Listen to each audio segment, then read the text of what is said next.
everybody, and welcome back on Eiersholt. It is late spring at last. We're seeing some nice greenery under trees, and the animal chores are done this morning. We are gonna get started on making some hay today. The grass field is ready-ish. It's not super tall, but we're gonna get a first cut in, so we'll get more cuts throughout the year. Now, just before we really launch in, let's just have a quick look at today's weather forecast. So as we can see here in the morning and up till 9 and noon, there's really good drying potential for hay, and then it kind of teeters off in the afternoon. So actually we're going to get cracking on doing some cutting pretty quick, and then we can leave it to dry for a bit, and then we'll get it raked and baled right after that. So the first thing is simply to get a machine set up here. I've already pulled them up in front of the shed. I think we're going to use the John Deere mower. So originally I had thought about whether we should make some silage, but we have enough TMR for now. So we're not going to run the silage wagon right away. We're going to try and see how we get on with hay first of all, and get a healthy portion of that in first of all. We do have a tedder, but I don't think we need it.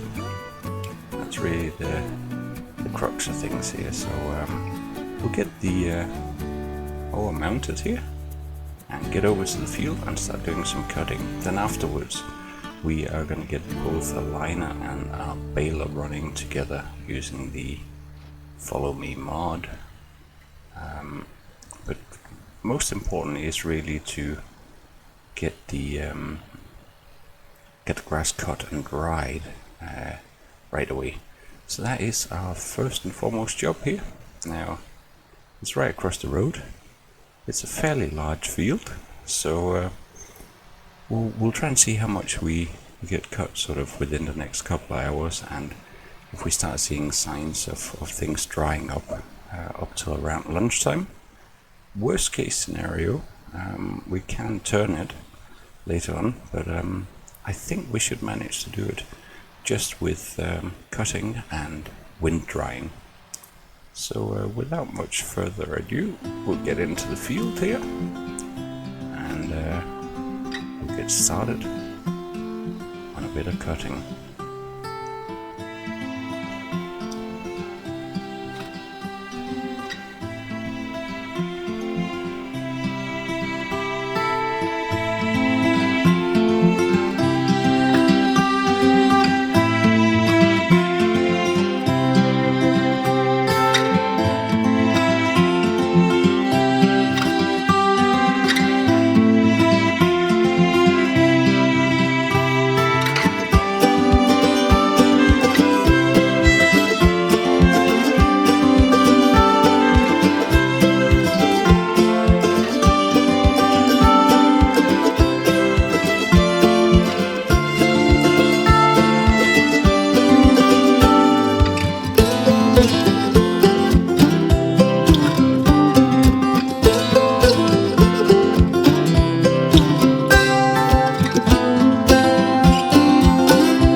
So as we've done 3 laps of the headlands, I thought I'd just try and take a look.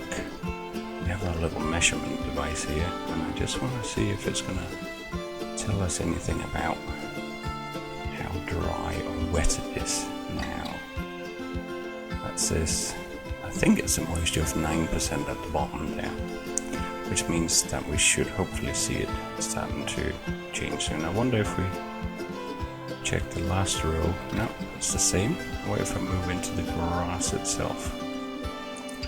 It's showing the same kind of, oh, it says 0% on the leaf, which I think might be moisture. Here it says 33%.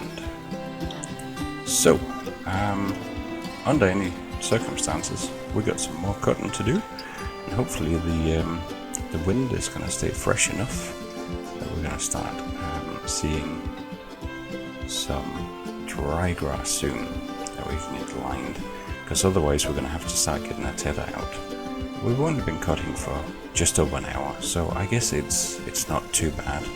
There's still a decent number of hours in the day for this stuff to dry out, although the best drying potential is here in the morning, but we'll crack on with the cutting for a little bit longer. As we can see over on the neighboring field there, our barley is starting to come through quite nicely.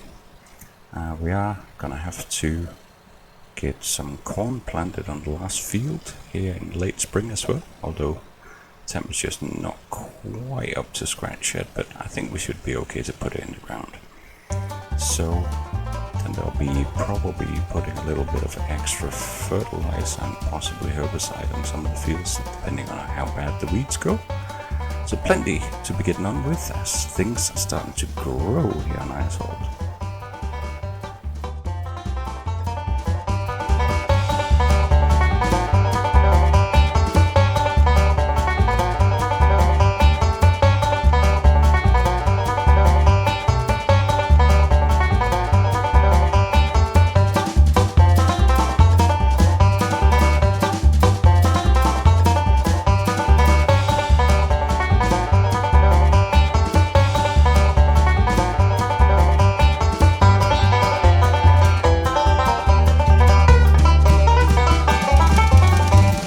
So we're starting to near the end of the cut of the field here.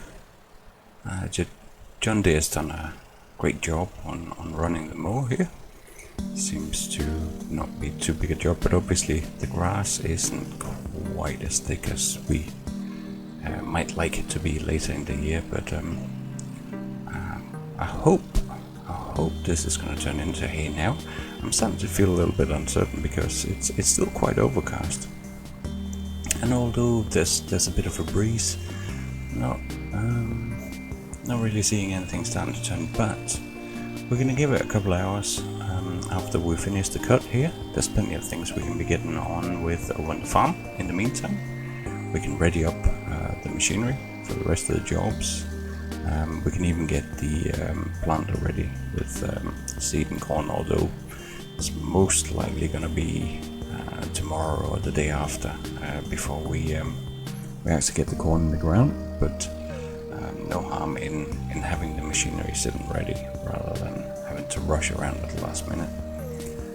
But we are basically cutting the last strip here, so we now have a very large amount of grass lying on the ground, and I do sincerely hope that we're going to be able to get it all sorted out.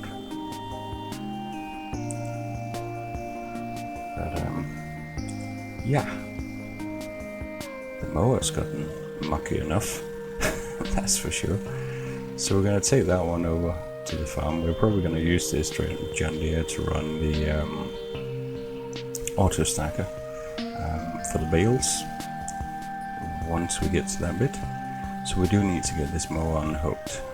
We might as well take it down and give it a wash, since we aren't really going to be using it again until probably on the other side of harvest in autumn time. See if we can get a second cut in at that point. I'll be interested to see how many hay bales we do get out of this when and if we get there. Absolute worst case scenario is that towards the end of today it still hasn't really turned or dried, and I guess we'd have to put it to silage instead then. But actually, let's just get this mower over and get it washed first of all, and then we'll get the other machinery ready, have a bit of lunch, and see how things are looking. I also need to remember to take those eggs down to the campsite at some point, but we'll do that when we got a little bit more time.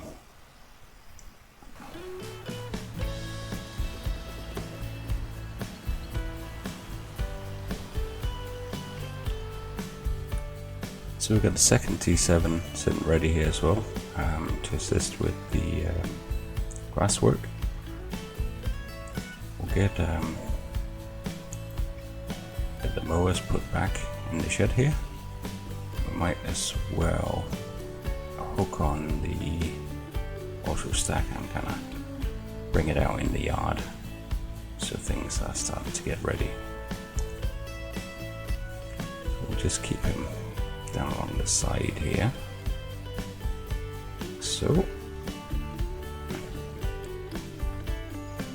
that's one set ready. We'll get the C7 put onto the liner.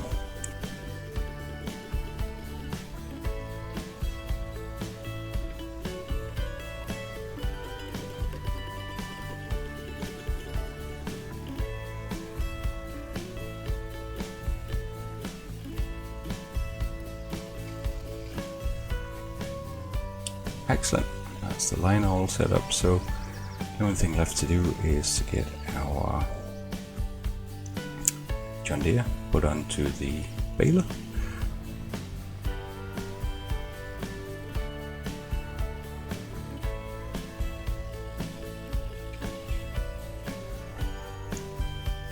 Excellent, so now we have baler, liner and trailer all set up, so it's time to grab a bit of lunch down at the house and just enjoy that it's getting a little bit warmer, although considering we're in late spring, 9 degrees doesn't seem all that warm. I would like for it to start becoming a little bit warmer now. Just head straight to the kitchen for some lunch. Well, that was a very good lunch. Actually had quite a bit of time just relaxing in the house here for a bit. A couple of workers were checking on the animals, everything was fine, but I think what we'll do is we'll just hop in the car. I don't know, it's not looking super dry yet, just as first look, but we'll pop into the field and have a feel of the grass, see what it's like.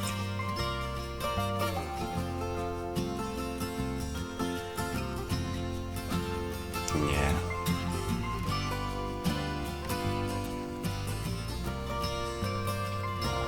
Again, but what we'll do is we'll just pop up the field here and have a to the top field and have a quick look, so I can show you guys where it is that we're going to be planting corn. It's the last field that's got to be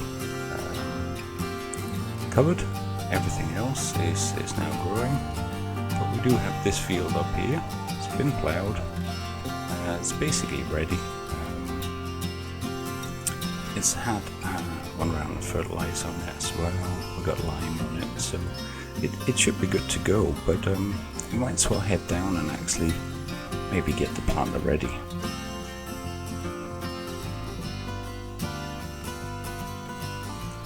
So we've got the T7 still with the twin tires on. We might as well keep them on while we're doing the planting, and then afterwards we might think about taking them off for the rest of the season really. But we are using the Maestro planter here. Now obviously the seed capacity in planters isn't as large, so I have to work out whether we're going to use the seed runner or whether we can use big bags or something like that. But first I'll get a good dose of fertilizer in. That's 7,000 litres of fertilizer in there. That's hopefully gonna do us for the whole field.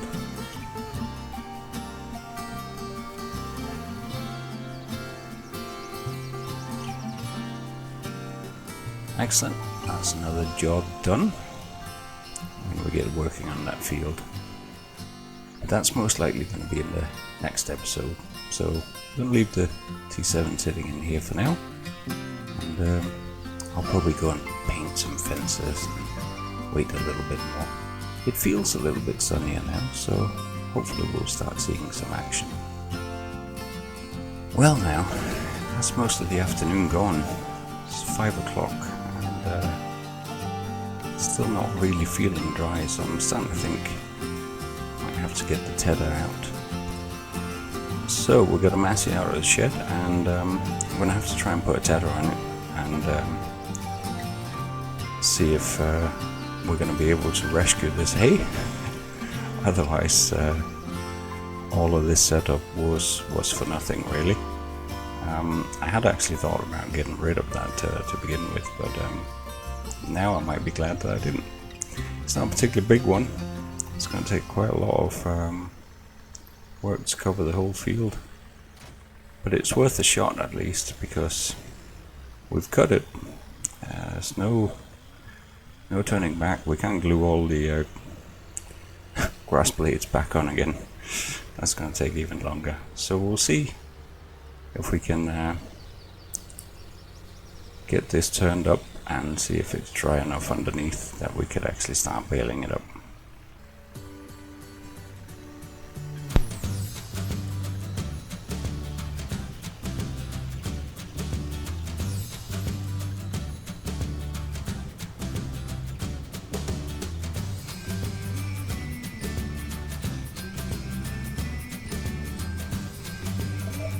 So we're giving it a turn over here, but whether it's going to make much difference, I'm really not too sure about, because it does feel like the grass is dry already.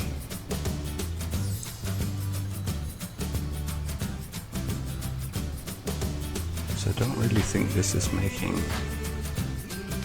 much of a difference here, unless last bit of air drying really turns this over. I think our backup stage now is that we're going to be turning all of this into silage instead, which was a little bit unexpected, and this is going to be a different type of work obviously, but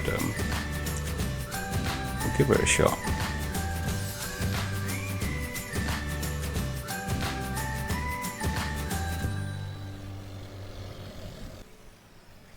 So we're just pulling in with the liner, and we've got the forage wagon coming in behind us.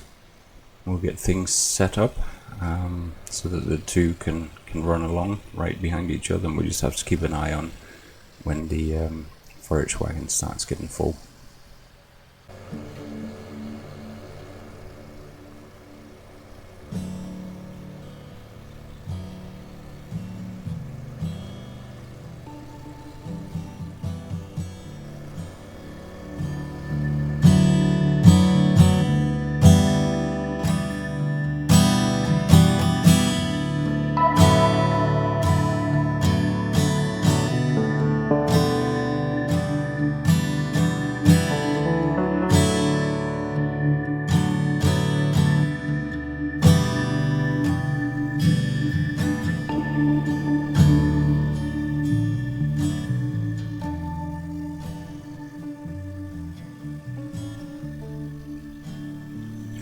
And that's our trailer full.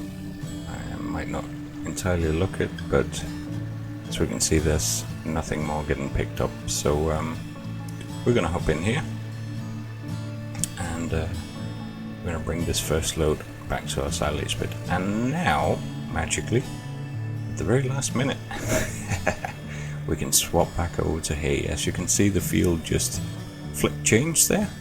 So we're now on dry grass. So we can leave the liner up there, but now we just have one tiny little pile of grass that we're gonna compact down to some silage, and then we're gonna crack on with getting some baling done instead.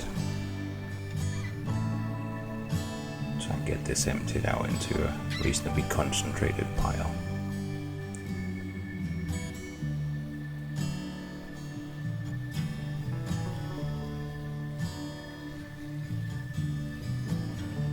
Good. Let's just have a quick look here. How that is looking. Yeah, that's fine. We can run that over at some point. I'm actually going to leave the trailer here because we're kind of in a hurry now. If we can get the bales made before we start losing too much of the hay, that'll be a good thing. We're in the field. We'll fly down. We'll get the baler unwrapped at the same time.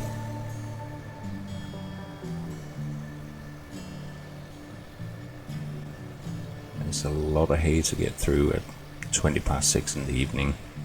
In fact, I'm gonna drop our time compression down to 1 step right now, simply because we do want a little bit of this recording to still happen in daylight as well.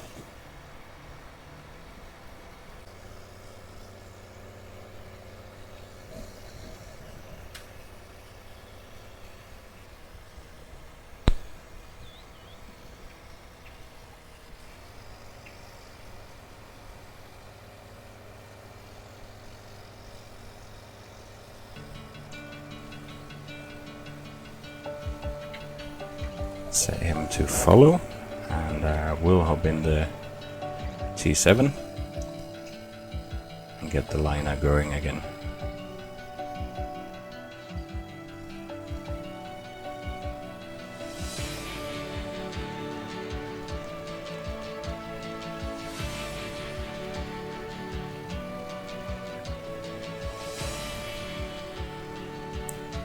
Just as the sun is starting to get low on Eiersholt, we're finally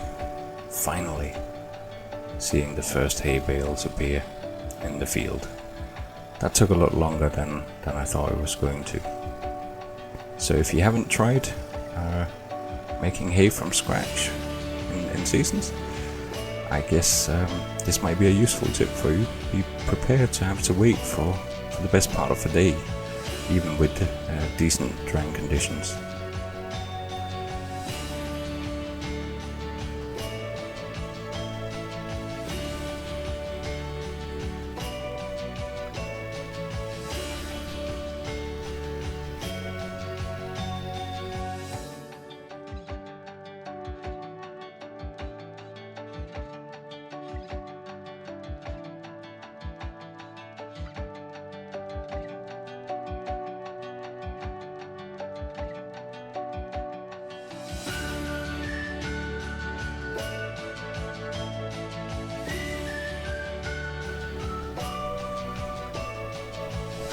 So, it's about 7 o'clock in the evening, and we now have a field rather full of bales. Just going to go super fast down the field, so we can see that we have quite a lot of bales to get collected now. And we really do have to try and get them in under cover in case we start getting any rain, and so they don't start rotting. So we have the machines sitting over here. Liner and the baler is done with their chore. The guys are just able to have their dinner finally. And we're going to get into the auto stacker. We're going to use the auto stacker basically to bring it over to the farm. And then we are going to use the telehandler to try and stack them a little bit higher inside some of the sheds. So, we better get cracking. Now I don't have an exact number on how many bales we got here, but it's going to be quite a few loads, and it's probably going to be well into the evening past sunset before we are fully done with doing this, but at least we're getting a decent amount of hay out of this field for the first cut.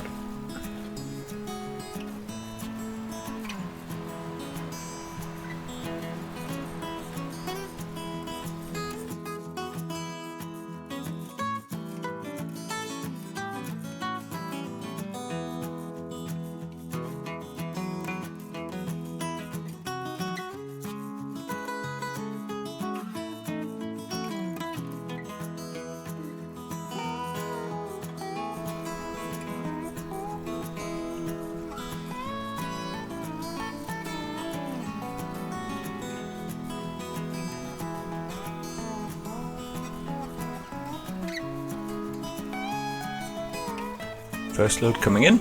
You can barely tell that we've made a dent in the number of bales on the field here, but we'll crack on.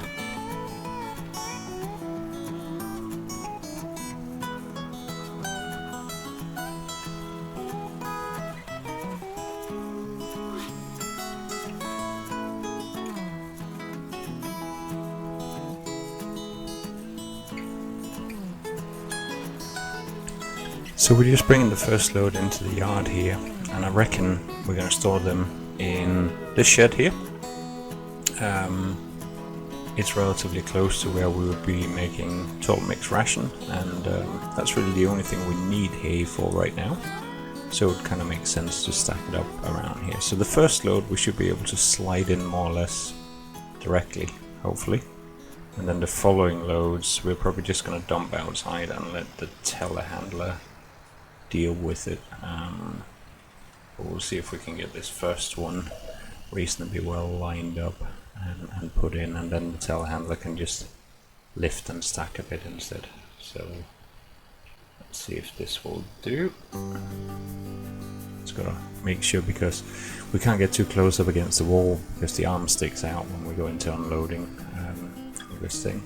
I'm gonna try and make sure these get as close up to the wall there as possible, and eventually drive forward a little bit to make sure the bales get down. There we go, that's pretty good to start with. We'll get the telehandler to shift them a little bit and start stacking them up against the back wall, and then build it up a little bit. But we'll bring another load over first, and then we can do a little bit of the telehandler work as well.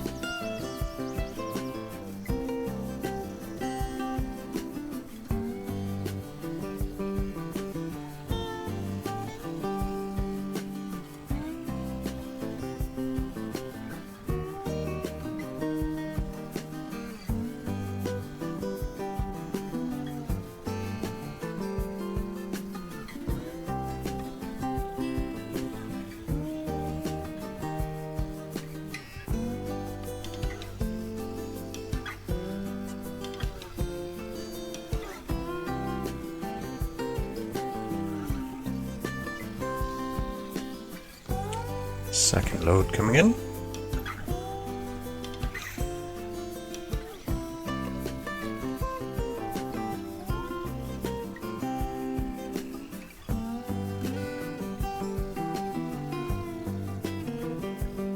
So these we're not going to try and stack super neat because we're going to use the telehandler for it instead. So we're just going to put them out so there's a little bit of space for the telehandler to work really.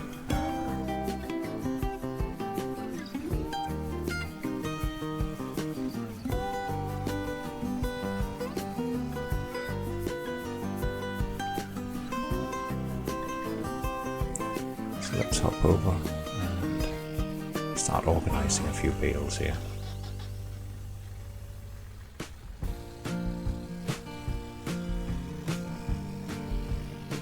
So up until now we haven't really used the telehandler for an awful lot of things, but this is where it really comes into its own, and it is hopefully going to, well, it is going to turn out to be a good investment, because trying to do this with a front loader can always be a little bit iffy. As long as I've left enough space over here for another row of bales, we should be fine, which I just about have.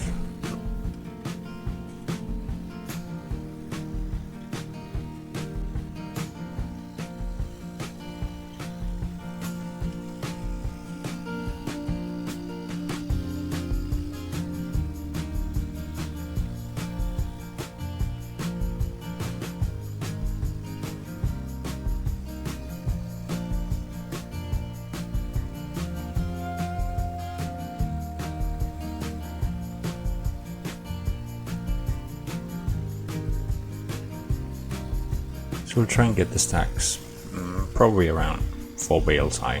There's no need in trying to go super high unless it turns out that we're filling up the whole space. I think 4 should do. We know we've got 14, so maybe we'll sometimes make 5 or 6 tall stacks right in under where the roof gets a bit taller on the side there. It doesn't have to be absolutely perfect, but because it's not going to be with me doing it. But it's always nice when it looks a little bit neater, of course.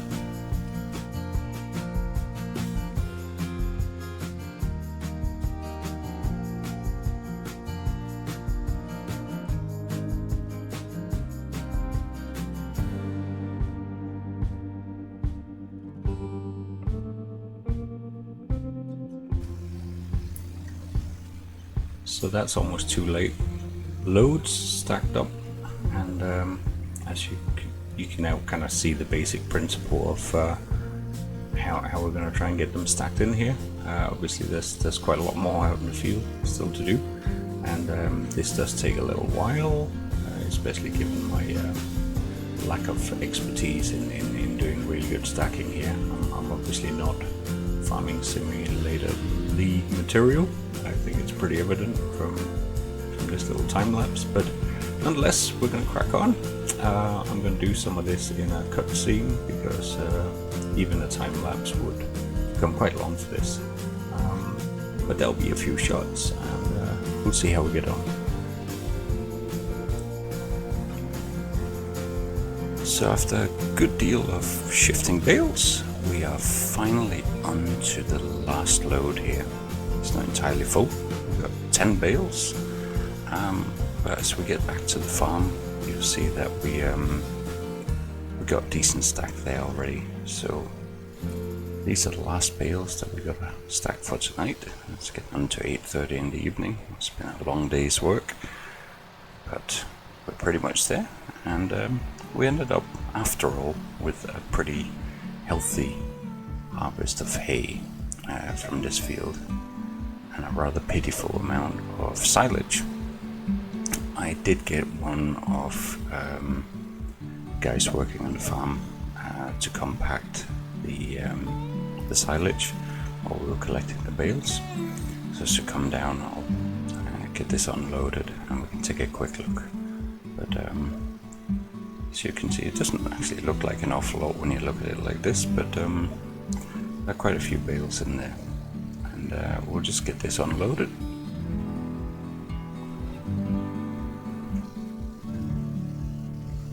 So down here in the silage pit we got a tiny amount of silage. There's about 40,000 litres here, but it should all be compacted now. So we can take the T7 out of it, just move it out, and get it blanketed up. I hope we can get this sorted out fairly quickly in terms of basically just using it and putting it into the total mixed ration silo over here as soon as it's fully fermented, because it's a very small amount to be using up a whole silage pit full. I'm just going to drop the extra weight that we use, and then the front blade, they can sit down here. Once that is sorted out, the T7 can go back up in the shed, so it's ready to pull the planter probably tomorrow. If the weather is good, we'll get that top field planted with corn. So we'll just put that back, and then we'll get those last bales stacked.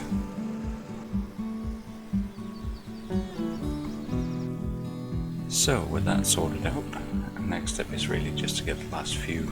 So we've got 10 bales sitting here.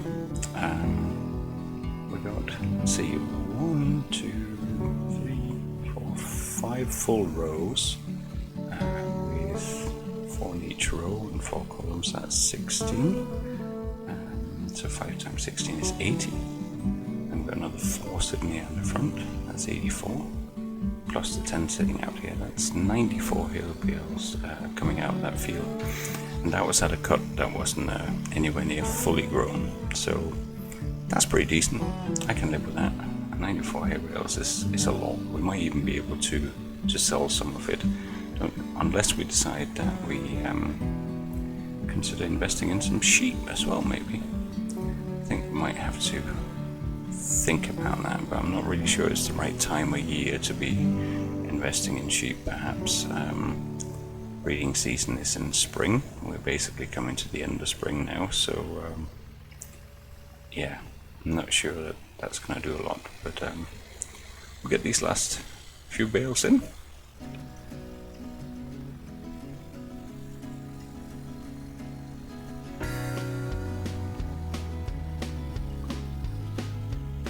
And there we go, a very nice stack of bales indeed.